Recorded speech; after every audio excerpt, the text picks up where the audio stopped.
Your psychic number is your base vibration. This is your core nature, your instincts, and how you naturally experience reality on a personal level. If you're born on the 8th, the 17th, or the 26th, you are a psychic number 8, which is the most powerful, the most misunderstood, and the most karmically loaded number in all of numerology. This number is ruled by Saturn, which is the planet of darkness, discipline, delay, structure, endurance, and karma. Psychic number 8s are old souls placed under Saturn's watchful eye, and they're often born into life paths requiring maturity, endurance, and hard-earned success. They are frequently delayed, tested, and underestimated early on in life, but they're built to outlast everyone because Saturn is the planet of time.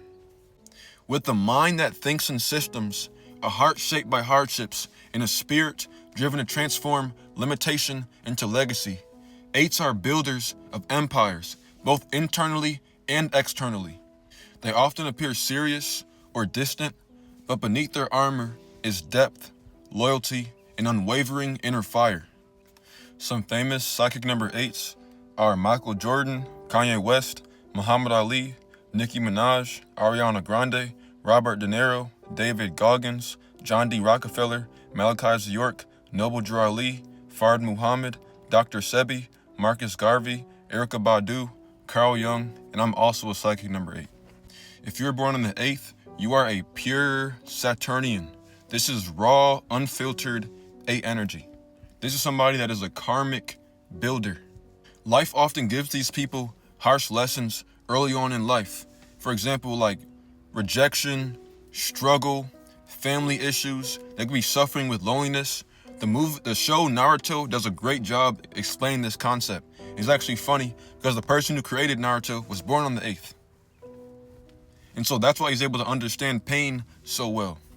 These people are stoic, introverted, and determined. Nothing is given to them freely, and everything must be earned by people that are born on the 8th. They have a natural sense for money, systems, and long-term planning. They're often seen as serious. A lot of them have poker faces that come across as intimidating, but as soon as they open up, they have very magnetic and contagious personalities. Some famous examples of this is Nicki Minaj, born on the 8th, Kanye West, born on the 8th, Laserdisc, born on the 8th. These people just naturally have a serious demeanor. They might not even be serious internally. They could be extremely goofy, but that's just the demeanor that they give off because this is raw Saturnian energy with no other planetary influences.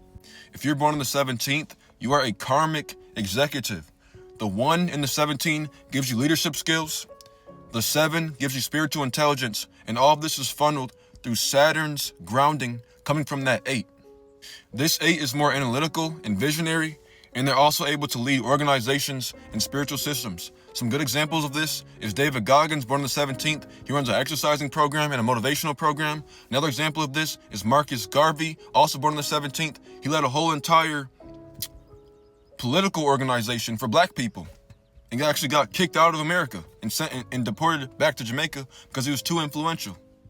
And this is because number 17 is called the Star of the Magi.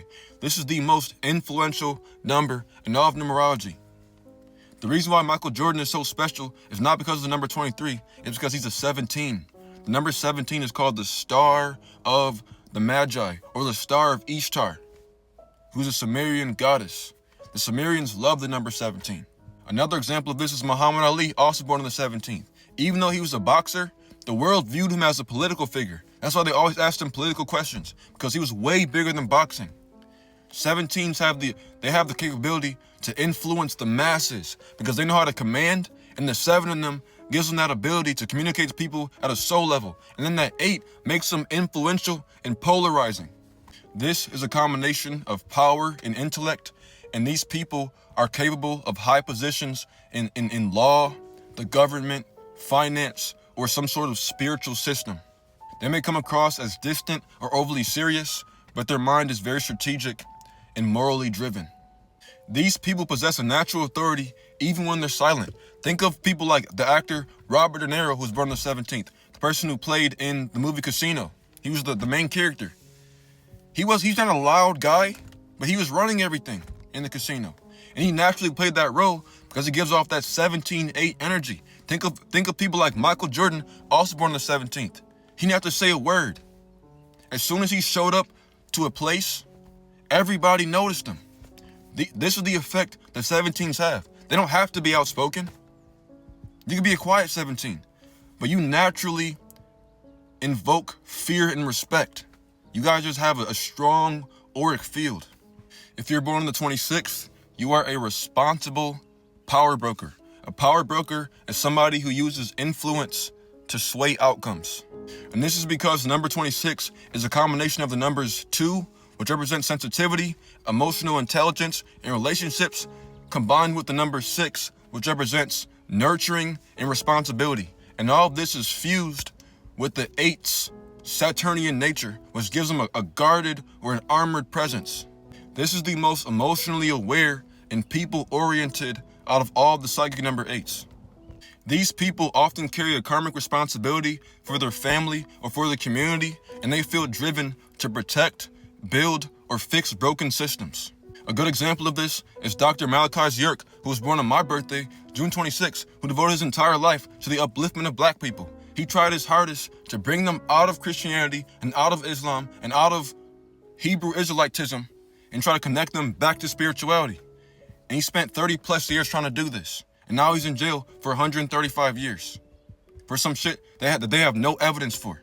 Another good example of this is Dr. Sebi, also born on the 26th, who devoted the later half of his life to the upliftment of humanity by trying to fix all the health problems that we had by using herbs, trying to get people to go vegan, go vegetarian, and using Earth's natural resources.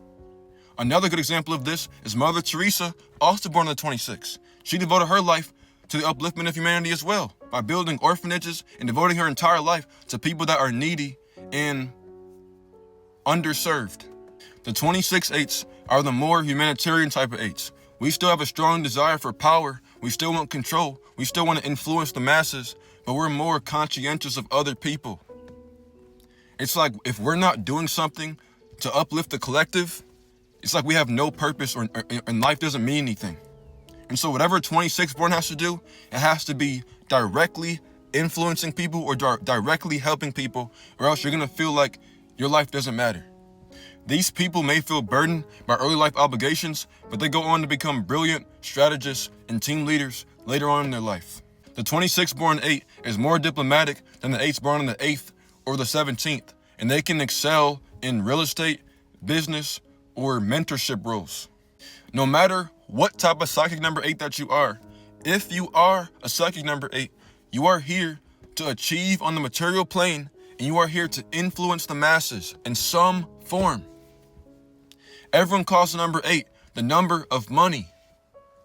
That's true, but money cannot fulfill an 8. The only thing that's going to fulfill an 8 is the gradual rise of power. And as an 8, don't chase power aimlessly just for the sake of chasing power, like Masaru Uchiha did and destroyed himself in the process. You need to have purpose. You need to have a reason why you want power, so you can use power constructively. If you don't have purpose with your power, eventually you're going to burn out, because 8s are not motivated by power alone or by materialistic desires alone. They want to be able to attain a position of power so they can influence the world in some constructive manner. And if you would like to learn more about numerology, just click the link in my profile bio and read my book, Supreme Mathematics, A Complete God and Chaldean Numerology. Or if you like reading, just book a session, and you can also find that in the link in my profile bio. Now, have a great rest of your day.